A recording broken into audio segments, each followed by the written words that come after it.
Jetzt fühle ich mich veranlasst, mal eine Mai-Führung zu machen. Wie sieht es denn aus in meinem Garten? Also hier haben wir zum Beispiel die Zitrone, die den Winter gut überstanden hat. Die hat überall neue Triebe. Und nicht nur Triebe, die hat auch schon Knospen. Die habe ich nochmal gedüngt. Die darf nicht zu viel Wasser bekommen, ist eine Südfrucht. Dann haben wir dort den Wein. Der ist auch gut gekommen. Man sieht hier, was der für schöne Reben angesetzt hat.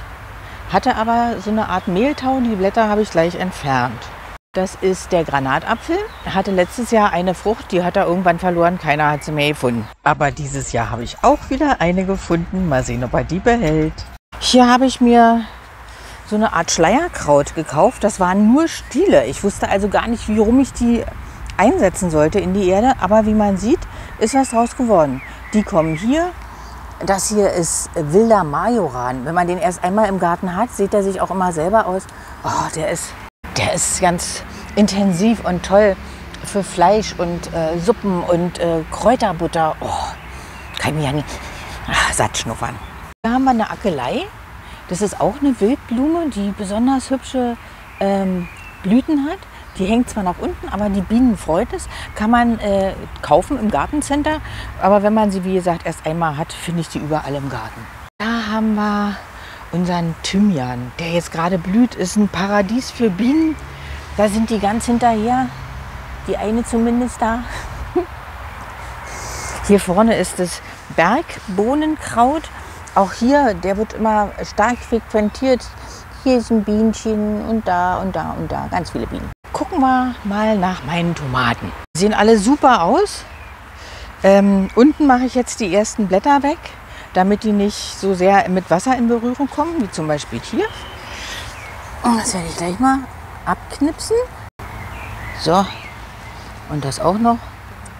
Das sieht zwar ein bisschen mickerig aus, aber besser, als wenn es unten auf der Erde hängt. Ja, damit bin ich auch sehr, sehr, sehr zufrieden. Hier mache ich mich gleich noch an die Arbeit. Hier haben wir unsere Feige zu stehen. Ich habe noch nie eine Blüte gesehen bei der Feige, aber irgendwann finden wir denn die Früchte. Die sieht also auch gut aus, bis auf diesen Ast. Keine Ahnung. Hier habe ich die erste Zucchini-Blüte. Oh Freude. Hier kommt schon die erste Zucchini. Hier habe ich wieder, wie letztes Jahr auch, das Basilikum im Topf gekauft beim Supermarkt. Habe den durch 4 geteilt. Das ist ein Viertel davon. Hier sind Auberginen drin. So, dann habe ich hier noch meine Frühstation, die eigentlich ja auch nicht mehr früh ist. Also hier wachsen meine Wassermelonen vor sich hin. Es ist einfach viel zu kalt gewesen die ganze Zeit. Und das hier sind auch Wassermelonen, die haben wir im Supermarkt gekauft. Das war so eine weiße Melone, da haben wir einfach die Kerne aufgehoben und siehe da, da ist richtig was gekommen. Und das Schärfste ist, ich darf bei meiner Nachbarin so ein bisschen Platz mir suchen für die Melonen, weil die brauchen 1 Quadratmeter Platz und mein Garten ist voll. So sieht übrigens eine Blüte vom Rucola aus. Der sieht sich auch wild aus, den finde ich auch überall. Hier habe ich meine Gurken, noch völlig mickerig, weil es in der Nacht zu kalt ist. Ja. Wild ausgesäte Tomaten, die haben einen Stamm. Man gucke sich das an. Richtig dick und schön und fest. Die kann ich natürlich nicht wegschmeißen. Die werde ich auch noch verschenken. Da habe ich schon rausgesetzt meine Chilis, die Paprika. Die sind auch gut angegangen. Die Paprika sind schon ein bisschen größer. Paprika gelb und rot. Und da vorne sind die Chilis. Hier gibt es Radieschen und ich glaube, die sind schon gut. Thomas, ich würde mal eins pflücken.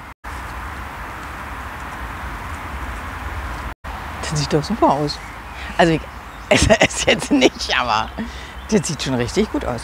Übrigens hat mir meine Nachbarin, meine türkische, erzählt, dass man die Blätter auch in den Salat mitmachen kann. Sollte man mal ausprobieren. Hier habe ich meinen Supermarktsalat, genau dasselbe. Einfach diesen mit dem Wurzelballen genommen, den Ballen vorsichtig auseinander gemacht, die Pflanzen getrennt, super angegangen. Brauche ich nicht warten, bis irgendwo was rauskommt, wenn ich es ausgesät habe. Mitte bis Ende Juni werde ich mich auch noch mal mit den Äpfeln befassen müssen. Die muss ich dann ein bisschen ausdünnen, weil der kleine Apfelbaum kann natürlich nicht hier 5 oder 6 Äpfel auf einmal ausbilden. Die werde ich dann reduzieren auf ungefähr 2 bis 3 pro Blüte, damit es dicke Äpfel zu ernten gibt. Also wie man hier sehen kann, sorgt der Apfel auch selbst dafür, dass er sich ein bisschen ausdünnt. Denn das sind hier alte Blütenrückstände. Die hat er schon selber absterben lassen. Und diese kleinen vermickerten Dinger, die kommen dann nachher auch ab.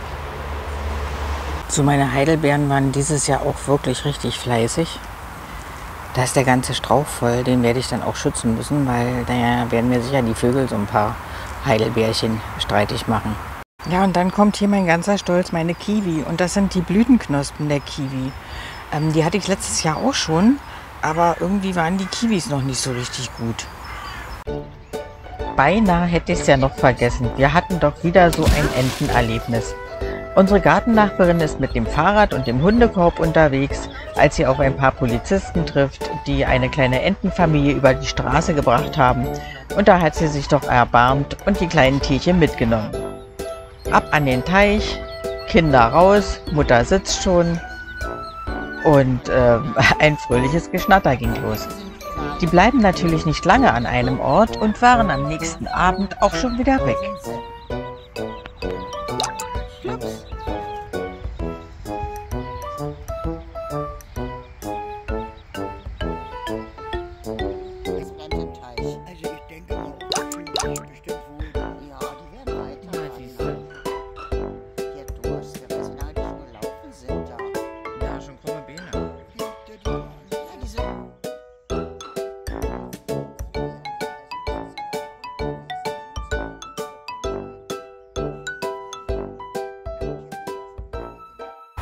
So, das war der Mai in unserem Garten.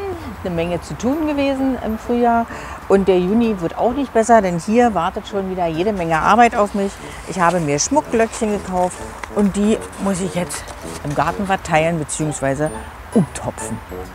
Viel Spaß beim Gärtnern im Juni.